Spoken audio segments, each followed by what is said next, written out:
Hello, Laziali all over the world. Welcome to another episode of Lazio Lounge. I'm Vittorio Campanile. With me, probably Alison McKenzie. I don't know if he will drop, but he has a little bit of issue with his Wi-Fi, so he'll try to be available for all the 35 minutes of this podcast.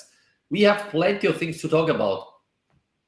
Lazio-Sampdoria, the chase, the race for the fifth position.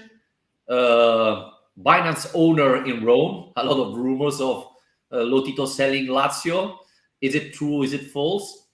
And, reply to your question and maybe talk about transfer market because, we're still in May, but how many players have been linked to Lazio in the last couple of weeks or so? I don't know. I think we could do 3 teams out of all the players that have been linked with Lazio. But Alasdair, let's start with, was it Saturday night? Yeah, Saturday night, Lazio-Sampdoria. Much needed win, a good performance, and it wasn't an easy match, right? Because after Genoa beating Juventus and Salernitana ramping up, etc., Sampdoria needed points, so it wasn't easy for Lazio. Yeah, no, it was. I would say Lazio made it look relatively easy, to be honest. We kind of knew what they were going to do. They came to defend, to frustrate, and to take their chances when they came, which is absolutely fine.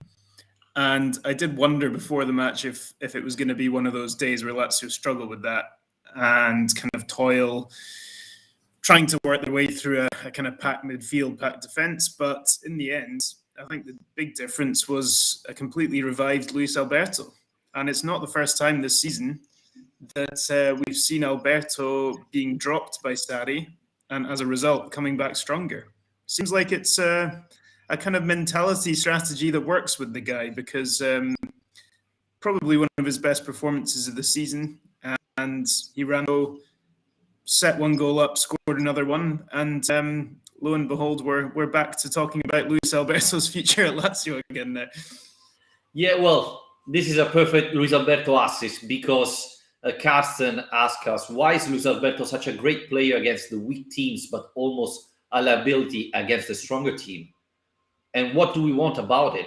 The numbers tell us, Alasdair, that this season, Luis Alberto made 11 assists. Against the top 7 team of Serie A, only one against Inter in October.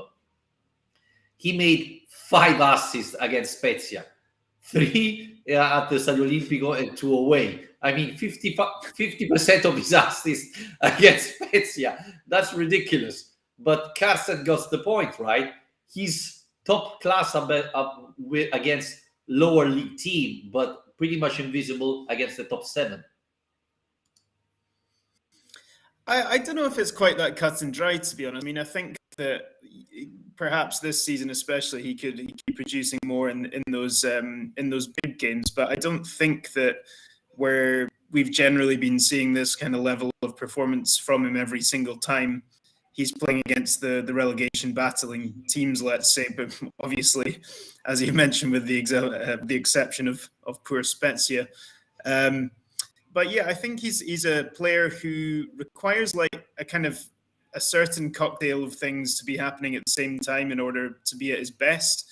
I think he is a bit of a kind of strange one mentality-wise. I think he needs to be in the right headspace to be at his best. Perhaps needs to have the right level of motivation. I think he also perhaps struggles a bit when teams set out to silence him and he can't really work out how to get himself back into matches. But he's a kind of momentum player, I think. I think he's one of these guys who once he gets going, he's quite hard to stop. But if he has a quiet first 15, 20 minutes in a match, often you can see him struggle to really get himself back into it. So I think we've seen this season Sarri's team has gone up and down, but I think Alberto probably the biggest kind of example of that of any member of the squad. And we saw that even yesterday on Saturday after the match when Sarri was kind of asked about that and said that, yes, Alberto's been working out what I'm like, and I've been working out what he's like, and it feels like we're only just kind of at the point basically that they're understanding each other properly. So hopefully we get a bit more consistency from here. I like that you pointed out the mental aspect of the thing. I was thinking more about a tactical issue. In particular, he struggles when teams marking for the full pitch, right? We saw him struggling against Atalanta. Let's not forget his performance against Milan. Away, at home, in Coppa Italia, he was pretty much invisible. So I think the mental aspect makes sense, but I think the biggest issue is he struggled when he's man-on-man for 95 minutes. If the other team put a player on him, he really struggled to find the right position. And the other thing is he was able Saturday to be between the lines, between the defender and the midfielder, and that made him very easy to be available for the passing, etc. And Sampdoria didn't press very high, so one of the issues Luis Alberto has, he needs to touch the ball 2-3 times. He's not able to pass it immediately. And so I think there are some issues there. And absolutely, this is not related with Sarri tactics. Even with the 3-5-2 of Inzaghi, we saw him struggling against Atalanta, for example. So I think it's a bit of both, mentally and tactical issue, right?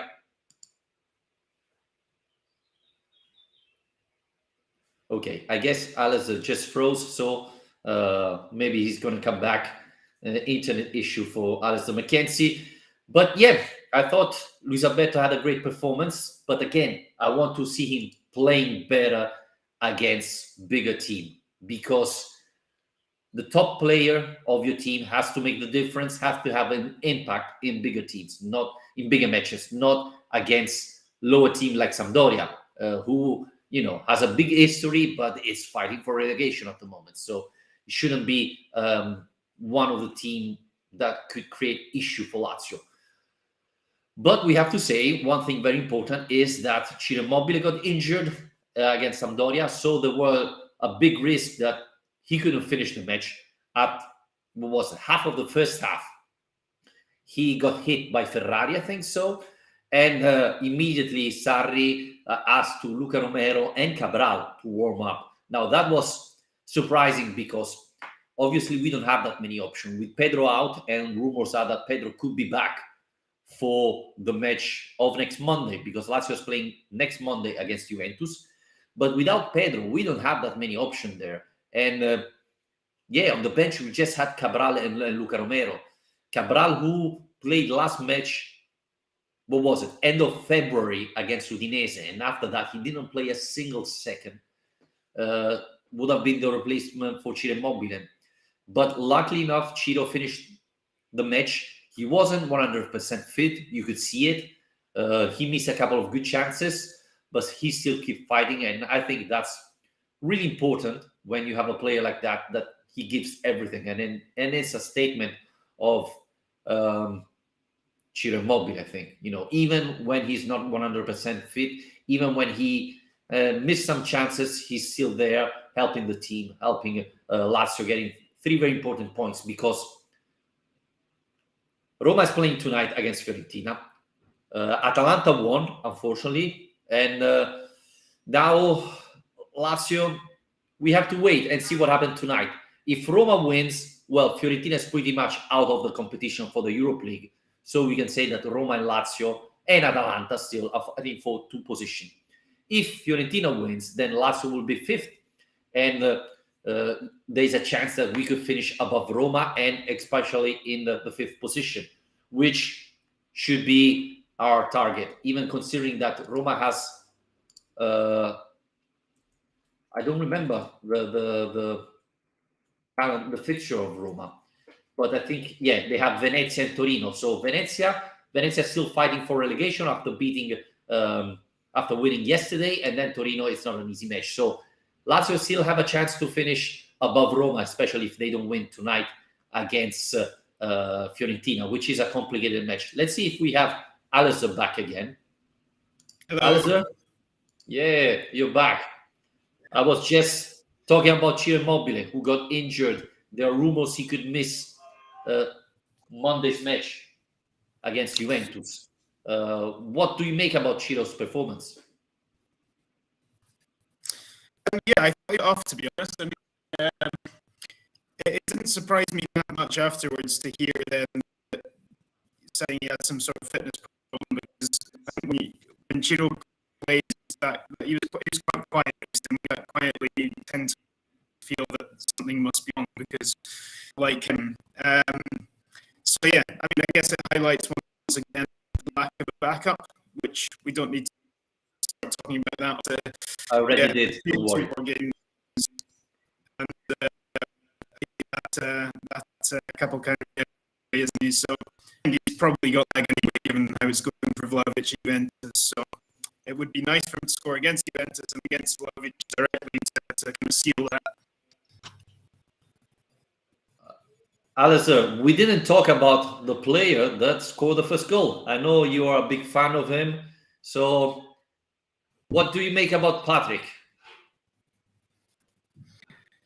Well, he's time surely at this point.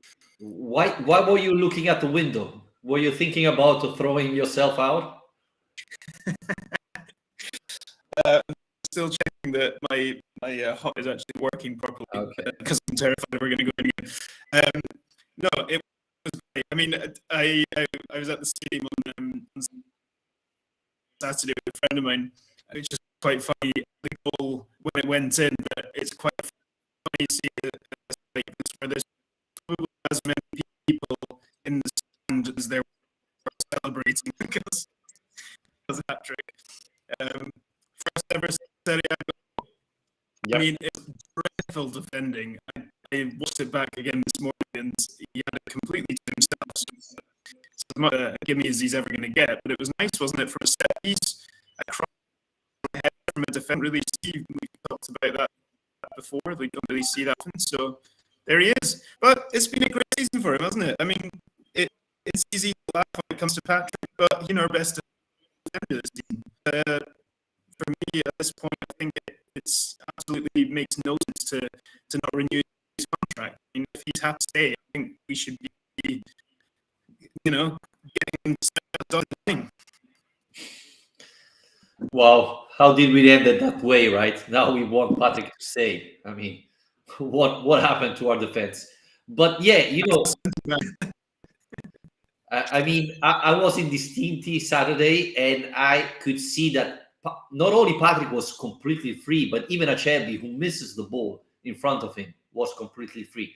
So I don't know what Sampdoria was doing with that defense, but Patrick finally scored in Serie A. He scored this year in Europe League in a fashion way, I would say. I still didn't understand how he scored against Lokomotiv, but he did. But the thing here is this one, and it drives me crazy, Alasdair, because I read after the match, Patrick had that terrific performance. He was perfect. No, after 5 minutes, he passed the ball to Caputo in front of Strakosha. I mean, how can people forget about that? Yeah, he scored, he played well, but he made a terrifying mistake, But suddenly everybody forgot about that. So, yeah. You must be thinking of someone else. It can't be Patrick. And let's not forget what he did last match, right? So, but yeah, I mean, Luis Felipe is not playing anymore. I mean, this must tell us something, right? Yeah, well, I think it tells that he's definitely going. It does tell us how well Patrick's been playing as well. I mean, Sarri does like him for a reason. And look, I'm obviously joking a bit here. I don't think he's an elite level defender. He made it pretty clear over the season that I think he'll do a good job against these lower table teams, but we don't really want to put in the team for anyone much better than that. But yeah, that reason alone, I think he's worthy of giving a new contract to, just because we have no one left. But yeah, he deserves that moment for the season. You can tell it meant a lot to him, the way celebrating. It was kind of the celebration of a player who's not used to scoring goals, where he kind of doesn't really know what to do, just holds out his arms in front of him and starts running. But yeah, it was a nice moment. And like I say, I think he deserves. I do hope next season, because I think he's earned it. And yeah, okay, it's not necessarily what we hope for, but it'll do for now. Going back to Ciro Immobile, there are rumors that he couldn't be fit for next Monday, which I doubt, knowing the type of player. But in that case, do you think Cabral will start against Juventus? It would be really interesting to see who would. Yeah, Patrick maybe. He's at his goal. I don't know. There's a chance Pedro could be. I don't know if they would risk throwing him straight in and doing the kind of Anderson through the middle.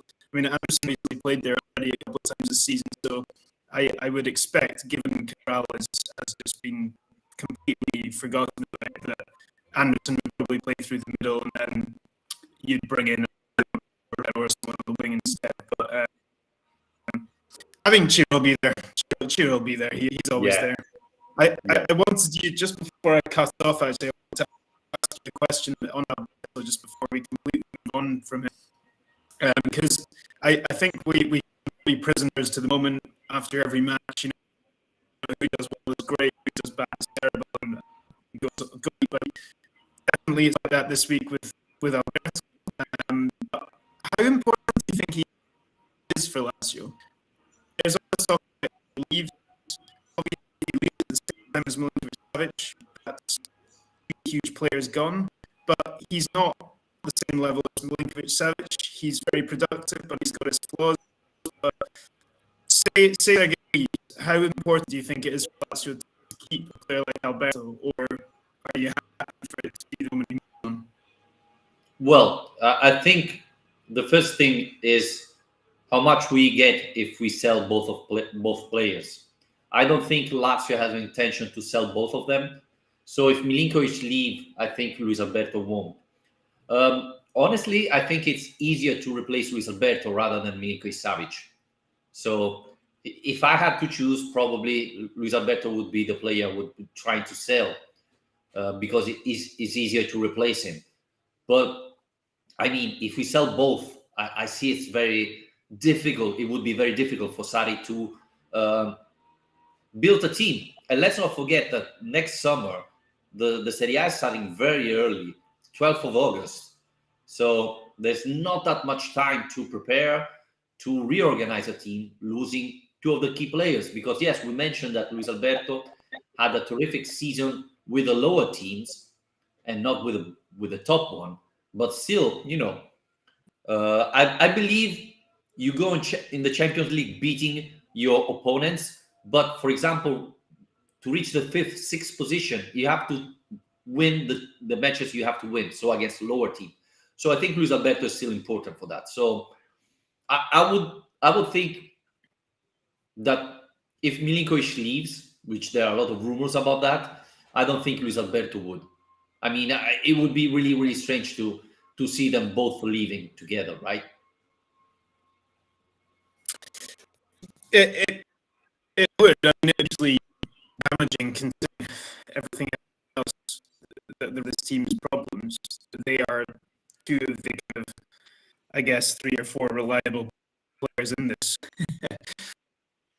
But at the same time, it might be like the club's hands. You know, if Sergei is the second line in order to raise money, because Lotito's not going to pay his own money by the looks of it. No. Is the one who's going to raise that cash. And it comes down to the question of his own position. Because if he then do we really want the club to be saying to force him to stay at the club? If an offer comes in and he's like, I want to take. Yeah.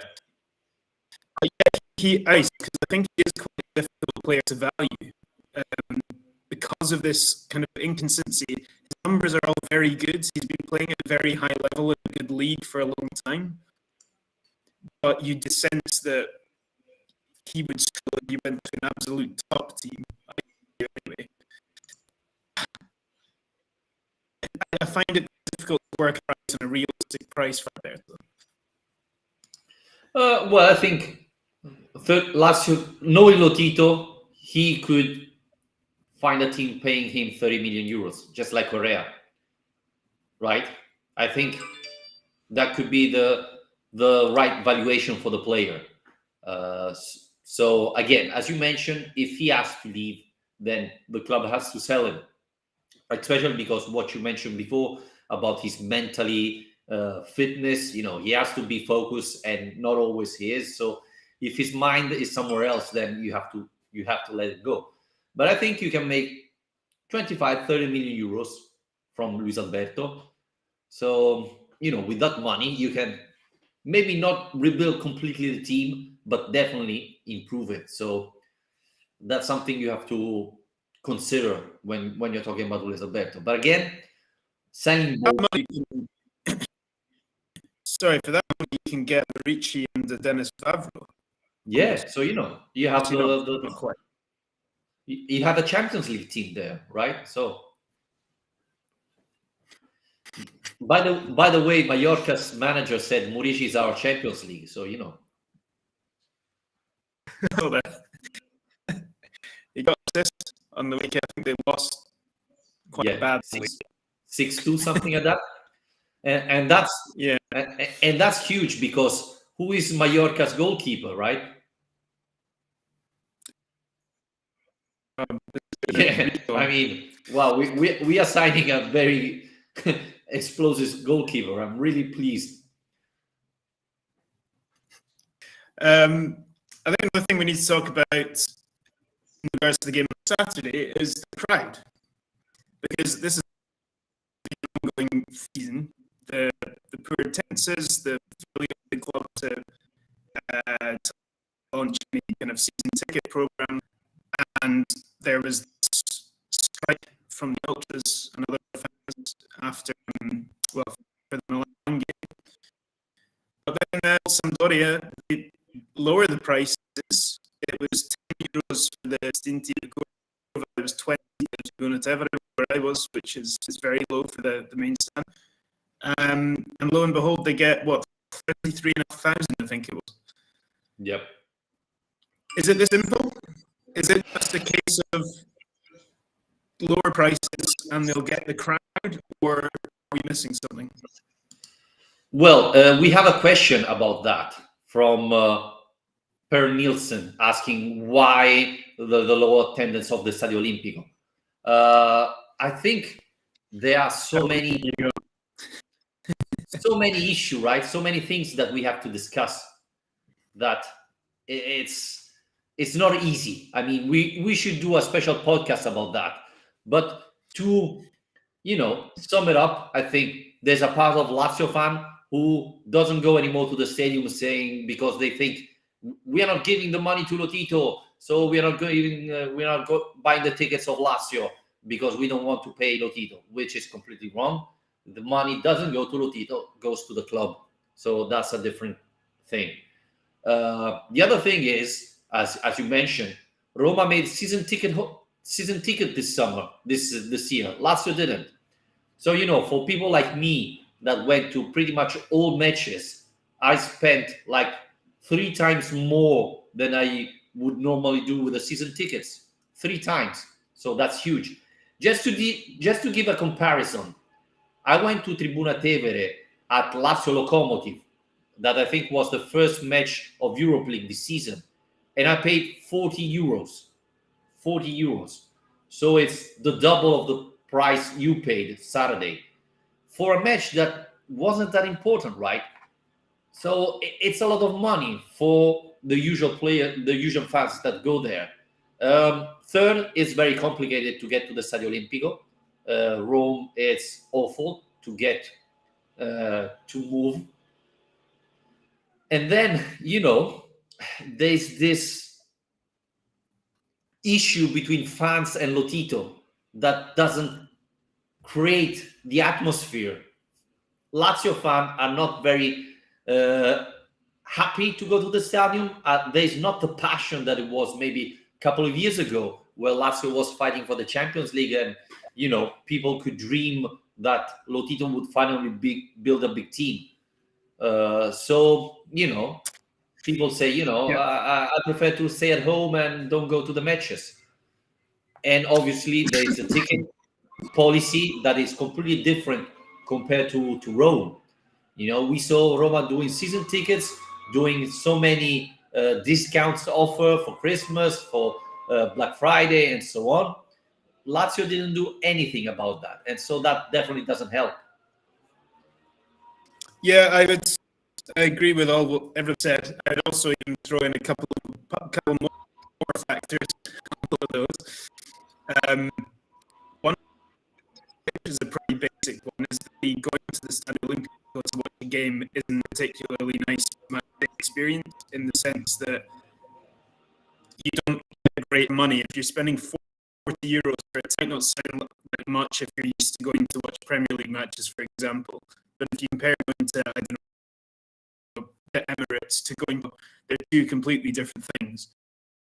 This ties into the problem of not owning the ground. They're paying to Connie to have the stadium, but they're not really investing money in creating a buzz around the ground. On a match, there's no real merchandise stuff, no, entertainment outside the ground. It's not really. You don't go to a game to have a big day out. You go to a game to just go and watch it, and then you've got a plastic seat and fairly crap food and drink options inside the ground, and generally a pretty bad view of the state of the pitch, where you can't really see what's going on and have to watch the game back anyway afterwards. So I think that plays into it, especially for your weak Lazio fans. It's still an experience if you go there as a visitor. Like foreign fans, like to our listeners, would be definitely always worth going and getting involved in it and so on. I mean, if you're asked to go by the club like 2 or 3 times every 2 weeks, that's hard to drag you down a little bit. On top of that, the final factor I mentioned is how bad the club is promoting itself. It goes beyond tickets, but it does play a part. I mean, even this Sampdoria game on sale Wednesday, I think it was. It was a few days before the game. I think we had someone messaging us asking about coming over to the game. Well, not yet. And it's about 5 days before kickoff. Yeah. And they're terrible at promoting online, but also around the city. In Rome on a Roma match day, you'll see little carts and people in Rome trying tickets to tourists, trying to match that's on that night, at San Pietro, at Spagna, wherever, all the big hotspots. And last year, you don't see anything like that happening. So they're also not doing much to bring in your local fan. No, not at all. Not at all. And again, the tickets was out Wednesday afternoon, I think, at around 4:00. So they really had 3-4 days to sell them, which is simply embarrassing, considering that, other teams start selling the tickets 2 weeks before. We just for 4 days, because we usually do sold out in a couple of hours. So we don't need 2 weeks time to do it. One point that you mentioned, for example, Saturday, I had to park far away from the stadium because I arrived around 7:00. So nearly 2 hours before the match, and it was already packed, because Lazio fan now come to the stadium early and then goes to Ponte Milvio to take a drink and meet friends there, and then move to the stadium. So as it's so bad to eat at the stadium, people prefer to go to Ponte Milvio. That is a nice place, and eat and drink there, and then move to the Stadio Olimpico. So it's really complicated. Bus get diverted the days of the match, so you don't even know if you can rely on bus to get there or to move around Rome during matches. So it's complicated, and we mentioned it before, right?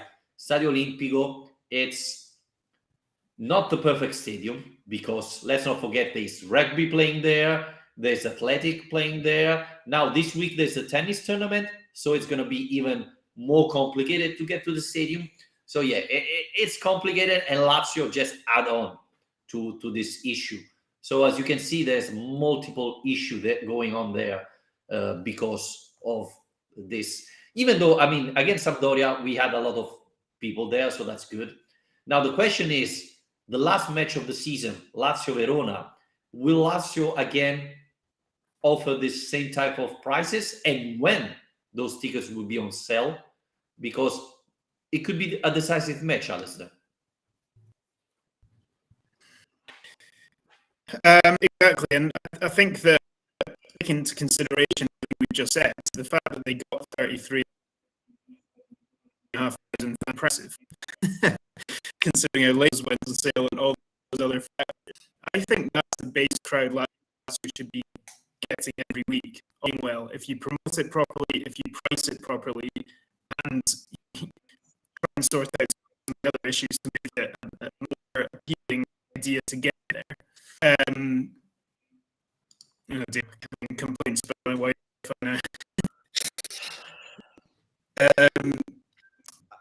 Ali, I think what they should be getting. You know, Roma fans will try the Lazio crowds are low because they don't fan exist. That's not true. The season of the Scudetto charge 20, there was like 45,000 Bologna. I mean, the average crowd was closer to 40 then, because everyone invested in it and didn't quite. Those other factors didn't come into it. Yeah. So. Yeah, I mean, we should do a special podcast about that, but we'll try to make it. Anyway, Alasdair, I think it's time to wrap it up, because your internet issue are important. Thanks again, everybody, for listening, for joining us. We'll be back not Monday, because Lazio's playing Monday, so probably on Tuesday after Juventus Lazio, a very, very important match. Lazio need to get points out of that. Maybe a win, it would be huge, but points are much needed to keep the Europa League dream alive and the fifth spot alive. So again, thanks everybody for listening. Thanks, Alasdair. We're going to be back next week. Bye. Good job.